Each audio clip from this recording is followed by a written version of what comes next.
As modern men, we are battling a lack of confidence. We are battling a lack of connection.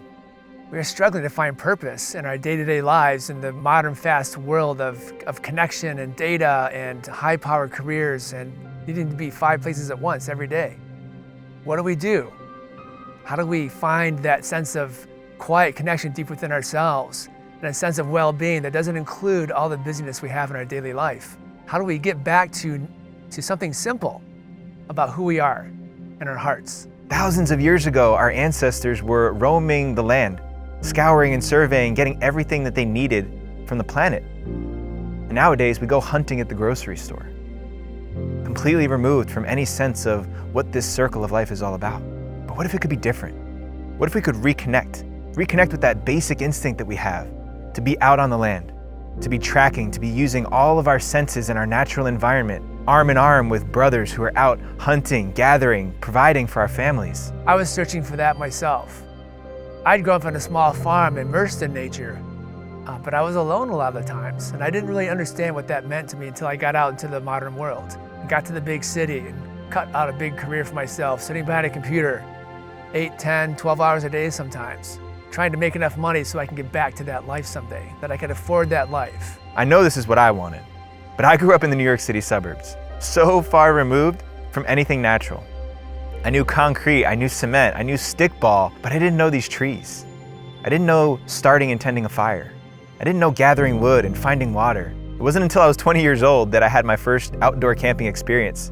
And I stabbed myself in the leg trying to cut wood.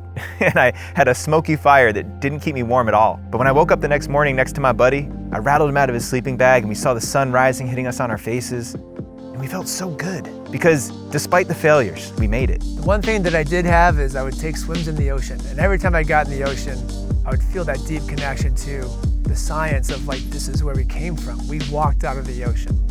That deep connection to the water. I realized that I wanted to have that daily experience. And so slowly but surely, I began to put myself into nature more and more, to learn how to fend for myself in nature, to learn some basic skills. It took me a while, a lot of fumbling around, but I learned how to make fire by friction, by hand, the old way. I learned how to identify basic plants and food sources in the wild. And I found teachers who helped me on my journey to just get back to that rich, deep connection and satisfaction of just being a simple human on the earth. And that's what I've been doing for the last years now too, is being that teacher for others, helping other men like you, like myself, like all of us, just relearn those skills, relearn that connection, remember who we are first and foremost as we walk around on this beautiful planet. That's what I want for you. I want you to be a man who knows how to take care of himself, a man who knows how to find what he needs, who has the confidence that when you don't know the answer to a problem, you know how to find the solution. So, what are you gonna do? Are you gonna sit home, hoping and praying for an easy, comfortable life? Or will you prepare yourself for a challenging one? Are you gonna wait for the unknowns of life to come knocking at your door? Or will you go out and seek them? Come test yourself. See what you're made of out here in the wilderness. And join us for Elements.